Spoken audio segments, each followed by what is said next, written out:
This movie sets the tone for what is my Star Trek. Correct. That this is that Star Trek as the Navy. I love these uniforms. These are my favorite uniforms. Them operating as the Navy in space, I absolutely love.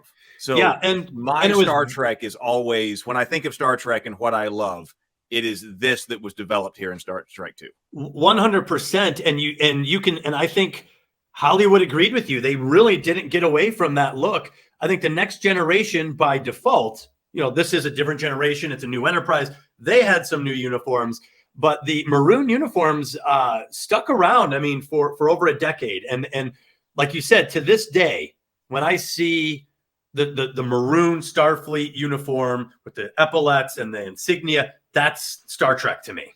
I mean, I just love that when something's going not right, or you got to be a bit more casual, you take down that. Right. I love that so much. Yeah. Well, if I just had extra cash laying around and there was, like an expert costumer for whatever convention I go to, whatever convention I go to next, I would love to have one of these maroon naval uniforms from Star.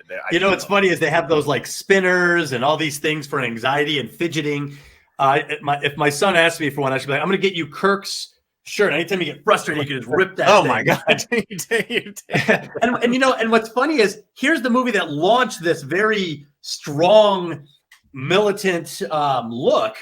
And yet they're disheveled in these uniforms a lot. And I love that about this, that they look rattled, they're frazzled. And even in Star Trek 6 again, where Chekhov is like, I'm going to go get a pot of coffee. Or was it Chekhov or Bones does it? Where he's like, I'm going to get a pot of coffee. And he rips it open. I think it was Bones that I need a black coffee. Because Chekhov says, guess who's coming to dinner? Yeah, that's also, like, are you saying by detecting a neutron radiation surge? And it was Chekhov that was only the size of my head.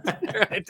And they take one. You can always tell, like, how are things going? Whether or not your uniform is buckled up, or whether I love it though. Yeah, but I love it. It's cool too because it just shows that there's a casual side to being on board a naval ship on some level, apparently. Or there's you're on duty, you're off duty, and then also the bloody handprint, which we'll get to, became kind of a badge of what the struggle has cost Kirk as it develops throughout the story. So. The uniforms were a big upgrade. I also use this as far as the uniforms, to go back to the uniforms, that this is an example of where the director made that decision. Yes. And I was looking for the source of this quote, but he said, I heard this quote, but I couldn't find it. I didn't hear it in any of the director's commentary that I was going. So it must have been from someplace else. So I'm not sure this is exactly accurate. But one of the things that he was talking about from a color palette perspective, because everything is very muted in Star Trek 1. And there was supposedly a quote, but I didn't hear it in the commentary. So I'm wondering where it comes from. Who says, I'm not going to shoot a movie about a bunch of gray people walking around on a gray ship. So something had to change. So the uniforms became colored. Did they, let me ask you, Heath, maybe because I couldn't say for sure. Was this the movie that introduced the whistle? I think it is, because when I was watching the director's commentary, Nicholas Meyer, the director, says, "There's my bosun's whistle." Oh, the bosun's whistle. That's what I was looking for. So I think it is, because when he comes aboard, they blow the whistle as well. So I believe it is. Yes. Well, and there's a lot of protocol he brought in, including, and what's interesting is you and Brianna were talking, funny enough, about Star Trek 6 again, and you had mentioned when he's like, "Yes, ma'am," and she's like, "So snap to it." That bothered your mom from a feminist position, that ma'am was the inappropriate thing. But they got it right in Star Trek 2. They call her Mr. Savick. And right. I made careful note of that. Yes. And it's not, and that's not just unisex. That is, I think, specific to her rank on a naval vessel, that the lieutenant is always referred to as Mr. Like, just, think about it. It's Mr. So it's always Mr. Savick. So, the work was put into this. The homework was done by Nicholas Meyer and Harv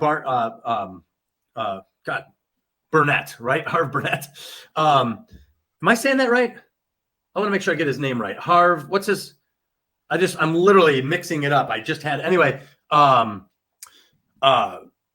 They did the homework to really wrinkle out or iron out a bunch of wrinkles and give this a strong naval formality. Even the funeral at the end, the idea of a funeral at sea. If you go into Kirk, and we'll get to Kirk's apartment, strong old school naval ships and objects on display. So this was very much a revamped Star Trek, and I think it just paid so many dividends. Harv Burnett, yeah, that's what I thought. Harv Bennett. I think it's Bennett. Bennett, yes. I'm mixing up Nicholas Meyer or Rob Myers Burnett. He's got both names in there. Yes, Harv Bennett, and then Nicholas Meyer is the director. Correct. Bennett is the right one. I've noticed. So just let's going through here. Piano TM says Star Trek II is an example of where crippling limitations help the story, and more often than not, shocked that when I was watching the director's commentary, he said something that I say a lot, that artistic, that art is often developed in the constraints. That the constraints help develop art. And I was like listening. I've said that so many times. So and true. He said that on the director's commentary or something very much to that effect. I was like, oh my God. So he said that on there, that constraints, like if you like, so true. Hey, you have unlimited time, you have unlimited money, you can have whatever you want. What are you going to make? I don't know. The prequels. The prequels.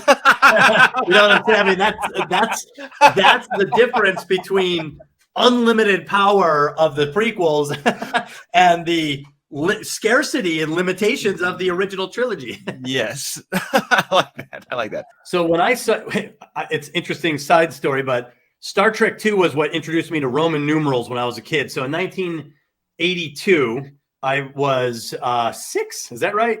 I was 6 years old, and I went to see it at the theater, and I thought it was Star Trek 11. And I was like, Dad, Star Trek 11? And he's like, no, it's 2, and he had to explain what was going on. But I have memories at age 6 of going to see Star Trek 2 at the theaters. So it's something that's not beyond my memory.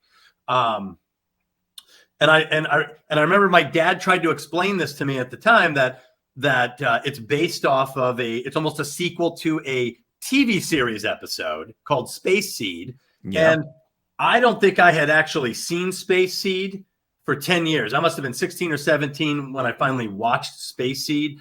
And of course, it's such a different feel. Star Trek original series to the movie. And I rewatched Space Seed. And one thing I noticed is Ricardo Montalban is Khan right there. Like there's very little change in his character. Like he nails this character. And I think, and I don't think I'm alone, this might be his most iconic role is Khan Noonien Singh.